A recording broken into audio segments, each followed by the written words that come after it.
The makers of Raleigh cigarettes present John Emery, star of the Broadway success Angel Street, as Philo Vance in S.S. Van Dyne's murder mystery, The Case of the Cellini Cup.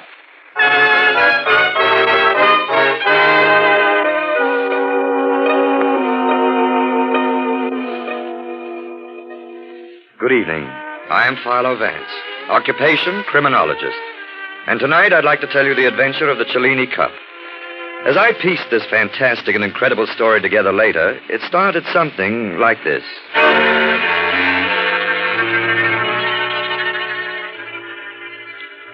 In the East 70s of New York City, deep in the gloomy shadow of the 3rd Avenue L, is a dingy little second-hand store called the Old World Curio Shop. It's about 10:30 at night. The front of the store is filled with the usual miscellaneous rubbish, but in the back there's a good workshop. There's a light on there. The man is hunched over a workbench repairing the enamel on, of all things, a cloisonne elephant. This man is Paul Gman, about 43, rather heavy-set, oily complexion, little pig eyes, smug and self-satisfied, but a clever workman. An unpleasant man, but then he hasn't long to live, although he doesn't know that.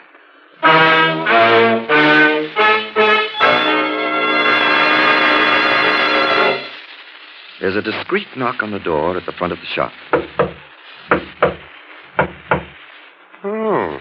He gets up and walks through the store to the door.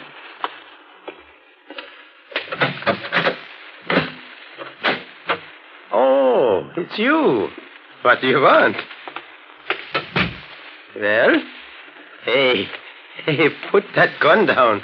Someone's liable to get hurt. Wait a minute. Take it easy. What are you going to do? No, you don't dare. You can't get away with it. That's murder. For God's sakes, don't do it. Well, why don't you say something? What are you waiting for? I know what you're waiting for. You're waiting for the elevator train. You're waiting for the elevator train to drown out the shot. Well, I got burglar alarms here, and I'm going to...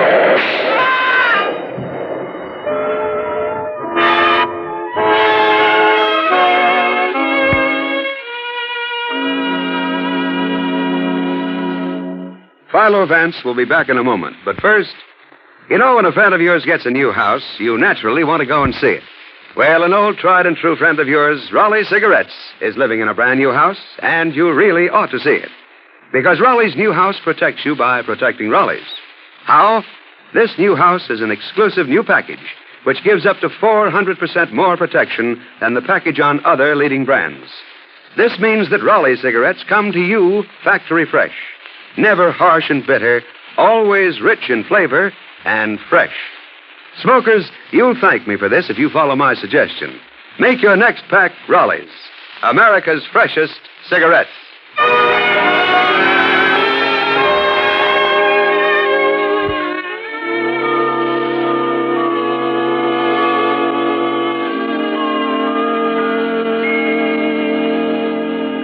And now, here is Philo Vance to tell you the story of the Cellini Cup. Thank you, Mr. Shirley. Well, to explain how I got involved in this, John F.X. Markham, the district attorney, is an old friend of mine, and bright and early the morning after Gman was murdered, much too bright and much too early, Markham came over to my apartment and dragged me over to the Old World Curio Shop to view the mortal remains of Paul Gman. Sergeant Heath of the homicide squad met us at the door, a businesslike frown on his broad, pugnacious features, and gestured toward the body. Well, here he is, shot through the heart. Doc Baker examined the body and pulled a .32 slug out of him. I would have bet my shirt it was a .45. Made a big hole going in. So it did, Sergeant. No signs of a struggle.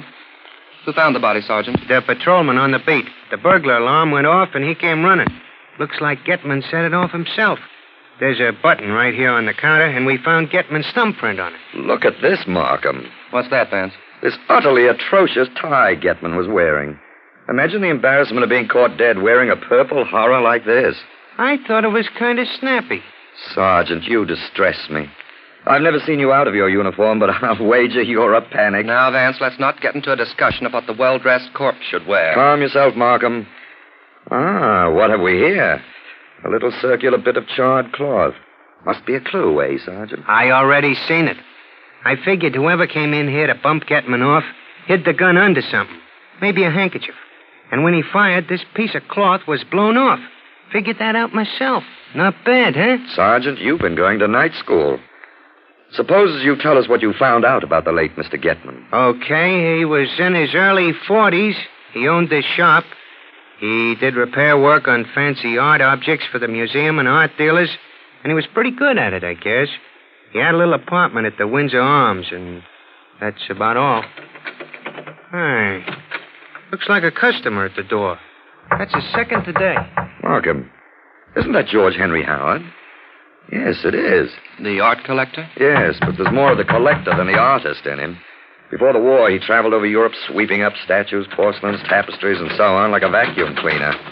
Between George Henry Howard and William Randolph Hearst, the museums on the continent were left looking a trifle seedy. Let him in, Sergeant. Okay. Well. Mr. Vance, isn't it? How are you, Mr. Howard? Fine. Never better, thanks. Mr. Markham, our district attorney and champion of justice. Oh, how do you do, Mr. Markham? And Sergeant Heath. How are you? How do you do? Is Mr. Getman here? Yes, but he's not speaking to anyone. He was murdered last night, Mr. Howard. Murdered? Really? Oh, definitely. Well, that's too bad from my standpoint as well as his. I wanted to buy a group of items in here. Will his death interfere with selling them? Well, that would depend on whether there were any heirs and so on. Oh, yes, of course. Well, there seems to be a few pieces of some value in this case. Let's see, there's the triptych, the cloisonne vase, a copy of the Cellini cup, this beautiful German horizontal clock with hunting scenes in relief, circa 1600, I'd say. And quite right you are, Mr. Vance. By the way, Mr. Markham, I'd like to put a deposit of, say, $4,000 on the contents of this case just to ensure my getting it. I'd top any bid by $250. Could I do that? Well, we'll have to take that up after the investigation is concluded. All right, fine, Mr. Markham. Thank you very much. If I can be of any help. Thank you. Right, all right. Goodbye. Goodbye, Mr. Vance. Goodbye, Mr. Howard. Bye. $4,000 for that stuff? I could do better at the 5 and dime. Yeah, worth about $2,000. Oh, Sergeant, you mentioned another customer. Oh, yeah, before you got here.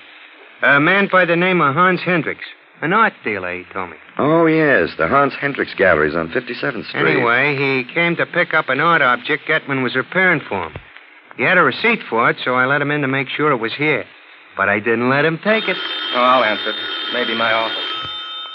Well, what do you think of this, Sergeant? Oh, I got a theory. When there ain't no clues, I always say what the French say. Cherchez femme. Cherchez femme. Cherchez femme, eh? Yeah, in French, it means look for the dame. Oh, thank you for the translation, Sergeant. That's okay. That was the office, Vance. Swacker tells me they got the license number of a car that was seen here last night. Well, now we've got something concrete to work on. I have nothing very exciting to do this afternoon. Suppose I take this gentleman and scholar, the incredible Sergeant Heath, and the two of us will trace that license number to its lair.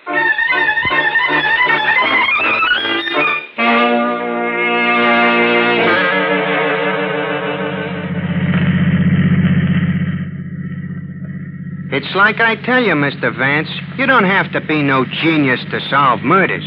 All you do is ask the right people the right questions. Providing one can find the right people. Well, we sure got a lot of information so far. The owner of the car rented it to a guy named Tony Carpini who lives in Queens. Yes, and this Carpini had a date last night with a girl named Norma Allen who lives in Flushing. Cherchez femme, huh? She'll be in Mr. Markham's office tomorrow morning. I'll pick up Carpini and we'll ask questions and solve the murder. You make it sound delightfully simple. Yeah, it's a cinch. I guess I know how to figure these things out instinctive. Sergeant, you've been most instructive. Oh, that's okay. Well, now, let's get on to the Hans Hendricks Galleries. I'd like a few words with Mr. Hendricks.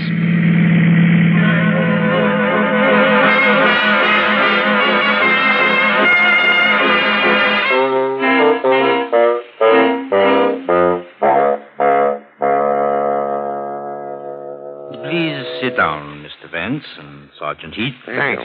Now then, I'm at your service. Well, Mr. Hendricks, I'm looking for one of your messengers in connection with the Getman murder. A guy called Tony Carpini. Ah, so. Unfortunately, he is no longer in my employ. You mean you fired him? Yes, this morning. So you are looking for Tony, eh? I'm glad I got rid of him. If I'm not too inquisitive, Mr. Hendricks, why did you dismiss him? I did not trust the man. And, of course, you had excellent reasons for not trusting him? He had quite a temper. Just lately, he was very surly. Not a man to trust with a gun. A gun? Did he carry a gun? My messengers often deliver valuable pieces. I believe I saw in the papers that the bullet was a 32. Yeah, that's right. You may be interested to know that Tony's gun was a 32. I have it here in my desk. Well, right in your desk. Now, that's convenient, Mr. Hendricks. He turned it in when I discharged him. Yeah, there you are, Sergeant. Thanks. I'll just take this along. Where did Tony keep the gun? After work, I mean. In his locker with his uniform. I presume he had a key to the delivery entrance? And he could get in at night if he wanted to? Easily. Uh-huh. Well, thanks, Mr. Hendricks. Oh, say, before I go, my wife wants an extra chair for the living room, and I noticed that one by the door as we came in. The sergeant sat in it, bounced in it, slumped in it, and finally decided he and the chair were soulmates. It's that carved chair with the needlepoint upholstery. Of course, I know the chair. How much you asking for it? It is priced at $575, I believe. Holy cow, I can get the same thing at Ludwig Bauman's for $31.75. Well, thanks again. Not at all. Goodbye, gentlemen. Goodbye, Mr. All right. Hendricks. Now we're really getting somewhere. And without none of that fancy psychology of yours either, Mr. Vance. That guy Hendricks was pretty helpful. Wasn't he, though? Almost too helpful.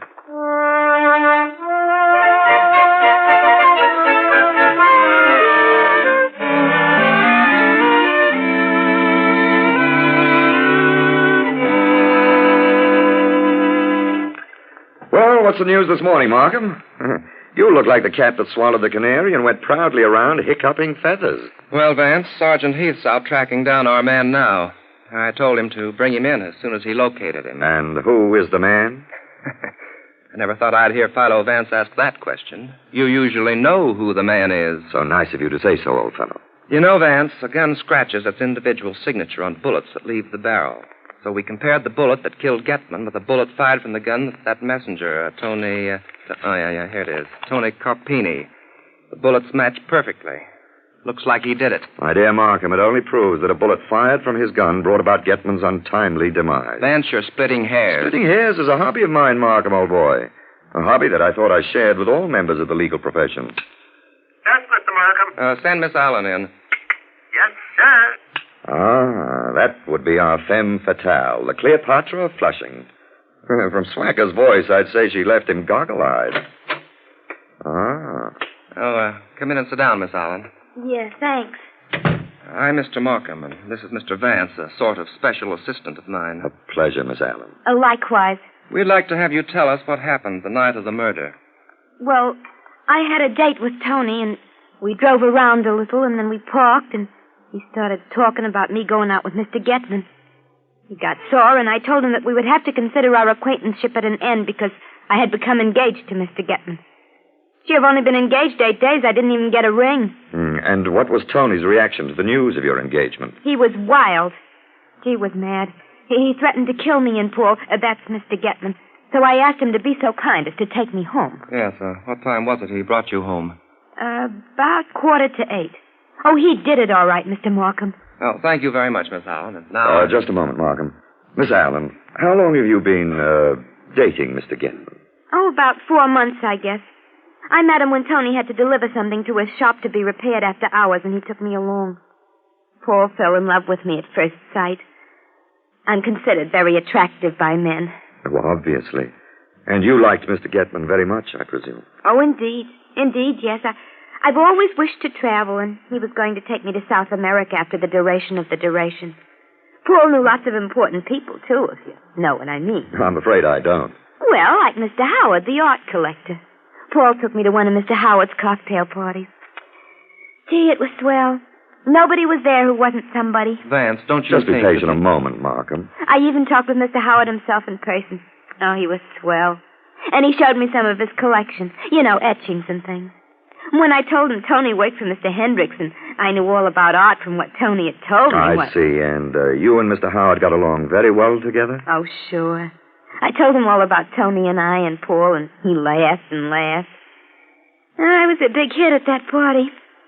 Gee, I guess I'll never get to travel after what Tony done. Oh, I imagine another man will come along and be blinded by your charms, Miss Allen. Yeah, I suppose so, but maybe he won't be no gentleman like Mr. Getman. Hey, will you stop shoving me around? Tony. Here's What's Carpini, Mr. Markham. He was out on the town last night, but I grabbed him when he came back to his room. Had his bags packed and was all ready to skip town. Tony, what did you do it for? What did you do it for? You spoiled everything. I didn't kill him. You did, too. You said you were going to. Shut up, will you? I hate you. I'll never give you another date. Will you shut up? I tell you, I didn't kill him. I didn't have nothing to do with it. You did, too. You're a murderer. That's what you are, a murderer. Oh, he hit me. Cut it out, Carpini. Let go of me. It's her own fault. She started it. Take him away, Sergeant. Okay, Mr. Markham, I guess he's our man, all right. What'd I tell you, Mr. Vance? Church femme?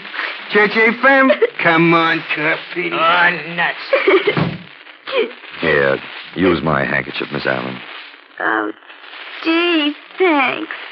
You're awfully nice to me. Ah, not I, Miss Allen. Some other gentleman. Well, Vance, are you convinced now? Not entirely, Markham, so I think I'll trot along and see if I can comb a little information from George Henry Howard. Are you going now? Yes, Miss Allen, but before I depart, I think you may be interested to know that Mr. Markham is a bachelor and a very eligible gentleman. Confidentially, he's fascinated by you. No kidding. Why, Mr. Markham. Vance, what's the idea? Bye-bye, Markham.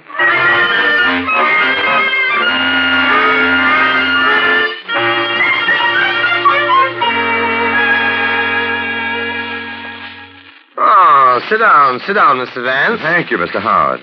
A very pleasant den you have here. Yes, I like it. I see the cases along the walls are filled with the ripe fruit of your continental travels. Some beautiful things. You like them, eh? Well, when I saw something I wanted, I got it. Of course, these cases represent only a fraction of my entire collection. Now, these two curved swords are nice. Creases, they're called. I picked them up in the Malay States 10 years ago. Sharp as razors. And an exquisite pair of old dueling pistols. I suppose they are dueling pistols, aren't they? Oh, yes. I got them in France. Beautiful inlaid gold work on them. And you'll notice they're identical in weight, shape, trigger pull, everything. Had to be, to make the duel fair. Amazing. And I suppose these little cloth patches are for cleaning the guns. That's right. That's quite right. Well, what have we here in this case? It looks like a copy of that Cellini cup in the Metropolitan Museum. Yes, it's a good copy, too. Yes, it is. You have a whole case of ivory figurines, I see. Mm-hmm. I collected them for a while. Only a few of them have any real value. By the by, Mr. Howard, I came to ask about Hans Hendricks. You've had dealings with him, I suppose. Oh, yes. You see, Getman's murder is pretty well pinned on one of Hendricks' messengers. It was his gun. Please don't repeat this, but it occurred to me that Hendricks also might have access to that gun. Oh, I see. Do you happen to know whether Hendricks and Getman got along all right together? Well, as far as I know. Of course, Hans is a shrewd Dutchman, and he's an art dealer, too. I gather your opinion of the integrity of art dealers is not too frightfully high. You never can tell, Mr. Vance. You never can tell. Well, thank you, Mr. Howard. You've been most helpful.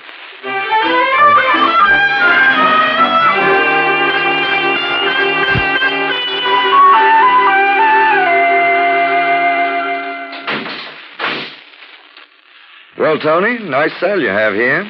Don't be funny. Tony, I'd like to ask you a question or so. Yeah? You trying to help me? Yes.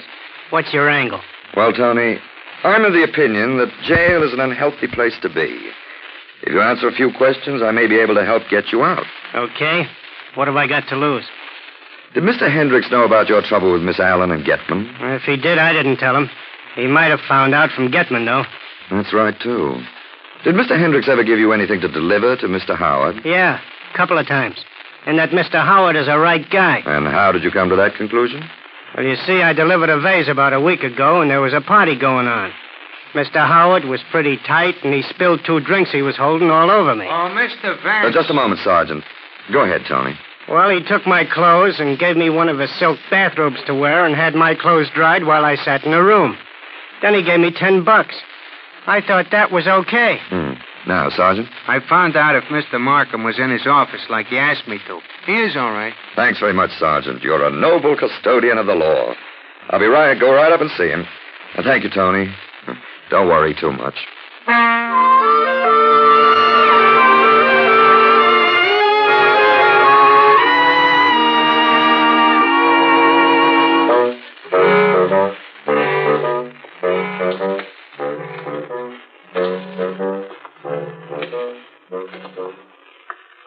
Vance, for heaven's sakes, what did you bring me here to the museum for? Stop fretting, Markham. I wanted to lift you out of the hurly-burly of your mundane world, far from the madding crowd's ignoble strife, and to transport you to the cool halls of this temple of art. What sort of nonsense is that? Once in a while, you've got to get away from jangling telephones, noisy courtrooms, and intellectuals such as the good Sergeant Heath. You've got to get away and enter this world of beauty and quiet and romance. Look at the Etruscan shield in this case, Markham. Yeah, very nice. What stories it could tell. How many heroes buckled it on and strode bravely into battle shouting some barbaric cry. Yet here it is today, still full of beauty. Ah, here's the Cellini cup. Remember, there was a copy of it in that case in Getman's shop. Benvenuto Cellini. Artist, writer, swordsman, adventurer, the gay lover of the Renaissance. And over here... Now, Vance, you're not going to take me on a conducted tour of the Metropolitan Museum, are you? I've got work to do. All right, Markham. I have a few things to do myself. But if you and Sergeant Heath will arrange under some pretext for Howard and Hendricks to be at the Old World Curio Shop 2 hours from now, I'll turn over the murder of Paul Gman to you at the conclusion of a short lecture.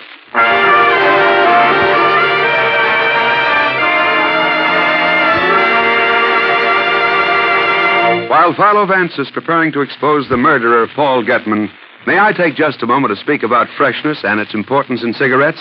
That's why Raleighs are living in a brand new house.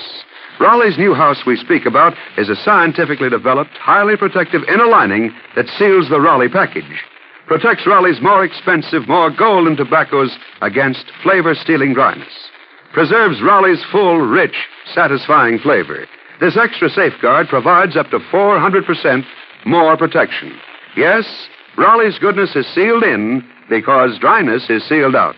And this extra protection ensures Raleigh's perfection. Next time, get America's fresher cigarette, Raleigh's.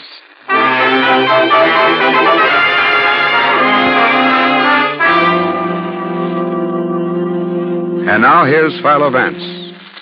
Well, Howard and Hendricks put in their appearance at the Old World Curio Shop on the dot of 8 with Markham and Sergeant Heath. Howard was his usual jovial self, but Hendricks was quiet. And it seemed to me a little suspicious. I had chairs arranged around a table, and seated Howard and Hendricks with their backs to the showcases. Markham tossed the conversational ball right into my lap. Mr. Vance will explain this meeting to you, gentlemen. Yes. Well, you both have something you want to get out of this shop, and knowing how complicated the legal machinery that Mr. Markham so valiantly protects is, I persuaded him to settle the whole thing tonight and save both of you the inconvenience of waiting for Getman's fares to be settled. Mr. Hendricks, I believe there's something of yours here in the shop that Gman was repairing for you. A large Cloisonne elephant. And, Mr. Howard, you wanted to buy the contents of one of these showcases, didn't you? That's right, Mr. Vance. Getman and I had already agreed on a price of $4,000. Which seems more than fair to me. It's amazing, isn't it, how a small piece of lead can complicate the lives of a lot of people? Tony Carpini didn't simplify matters for either of you. Then he's the one who did it, huh? That's right, Mr. Howard. Church femme. I didn't know I had a man like that working for me. Funny, I always thought he was a nice boy. Well, I don't agree with Sergeant Heath's church femme theory, as he calls it. I think the motive was robbery. There was one item in this case that Tony might have thought represented a fortune in itself. Just a minute. It was this item right here. Look, a copy of the Cellini cup. This is what lured a man to the depths of murder. But it never will again because I'm going to smash it to pieces on this table. Don't do that. Don't, you fool. Stop. That's the real cup. That's the original. Stop it, you idiot. You're smashing one of the greatest treasures in the world. Sergeant Heath, you may arrest Mr. Howard for the murder of Paul Gman.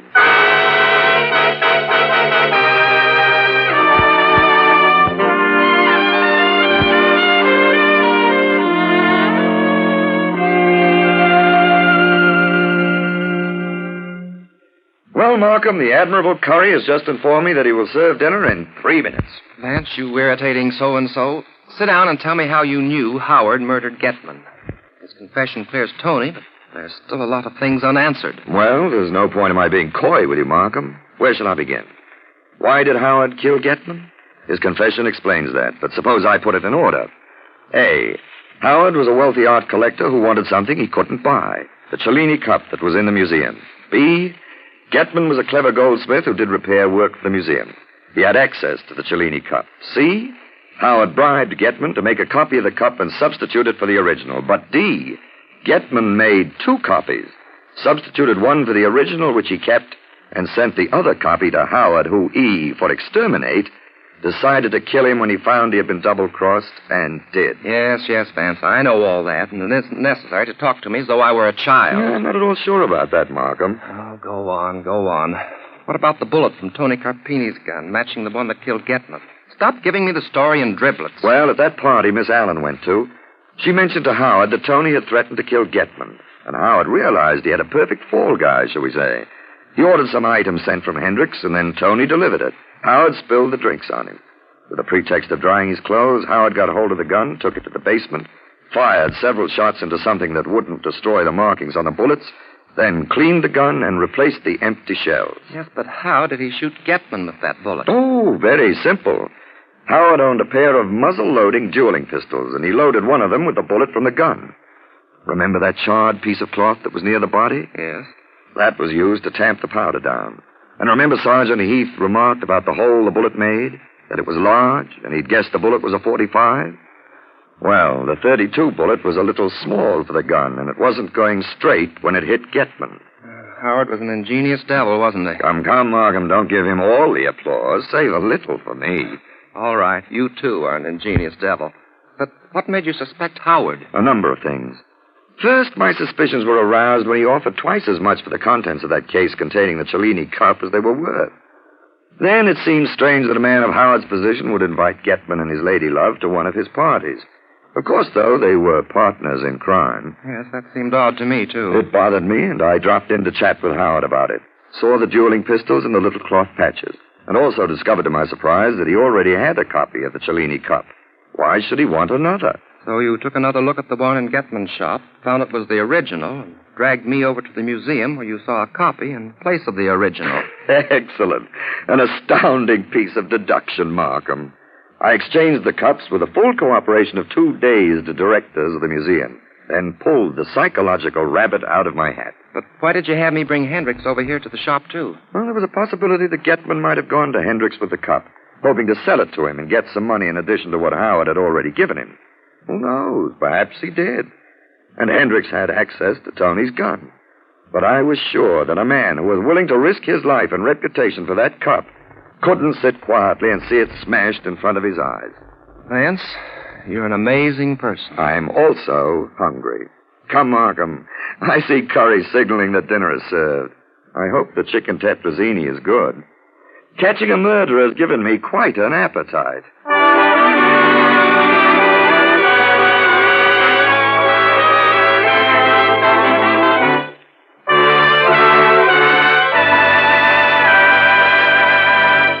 Raleigh cigarettes are protected in a way that no other cigarette is protected.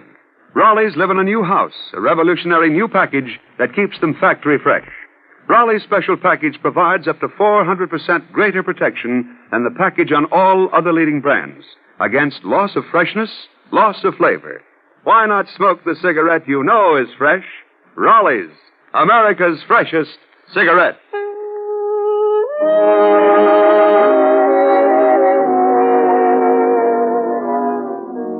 Next week at the same time, the makers of Raleigh cigarettes will again present Philo Vance to tell you and your friends another exciting story. A story he calls The Mystery of the Singing Cat. The part of Philo Vance was played by John Emery. Tom Shirley speaking. This is the National Broadcasting Company.